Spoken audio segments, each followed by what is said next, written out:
perkenalkan nama saya Daniel Muid. Saya dari STT Rumah Murid Kristus Bitung. Mata kuliah Manajemen Pendidikan Kristen. Manajemen Pendidikan Kristen. Dan prodi PAG Pendidikan Agama Kristen. Nah, pada kesempatan kali ini saya akan membawa materi tentang manajemen pendidikan Kristen. Apa yang dimaksud dengan manajemen? Nah, apa yang dimaksud dengan manajemen? Manajemen adalah proses pengorganisasian, pengaturan, pengelolaan sumber daya manusia. Nah, sampai dengan pengendalian agar bisa mencapai tujuan dari suatu kegiatan dan dijalankan secara struktural dan prosedural. Nah, apa tujuan utama dari manajemen? Tujuan manajemen adalah untuk memperoleh hasil maksimal dengan biaya atau usaha seminimal mungkin dengan mendayagunakan seluruh aspek pendukung berupa sumber daya manusia, aset, dan finansial yang telah diatur sesuai perencanaan. Nah, bagaimana manajemen proses?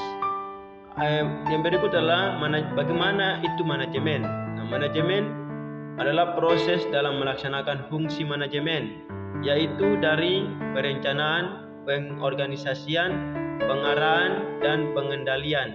Tujuannya agar bisa memperoleh hasil terbaik yang efektif dan efisien. Pengertian manajemen pendidikan.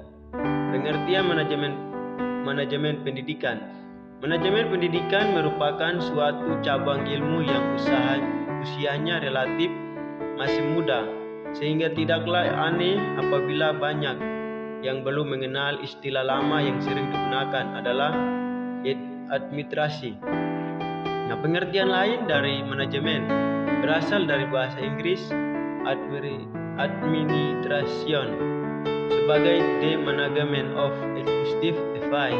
Dengan batasan pengertian seperti ini, maka manajemen disinonimkan dengan manajemen suatu pengertian dalam lingkup yang lebih luas. Dalam Ensiklopedia Amerika 1978, pengertian manajemen pendidikan ini, manajemen bukan hanya pengaturan yang terkait dengan pekerjaan tulis menulis, tetapi pengaturan dalam arti luas.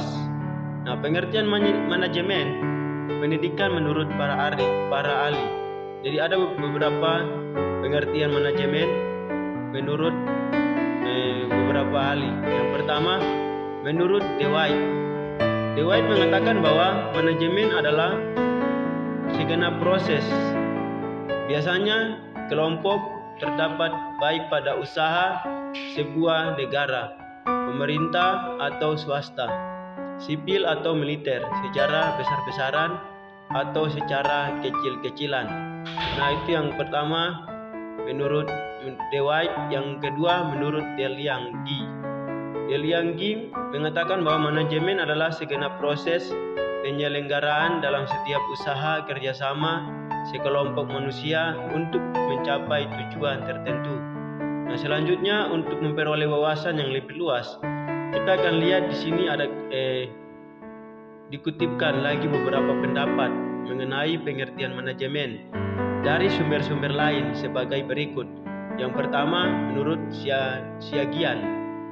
Nah, Siagian mengatakan bahwa adalah keseluruhan proses kerjasama antara dua orang atau lebih yang didasarkan atas rasionalitas tertentu untuk mencapai tujuan yang ditentukan sebelumnya. Yang kedua menurut Pariata. Nah, Pariata Westra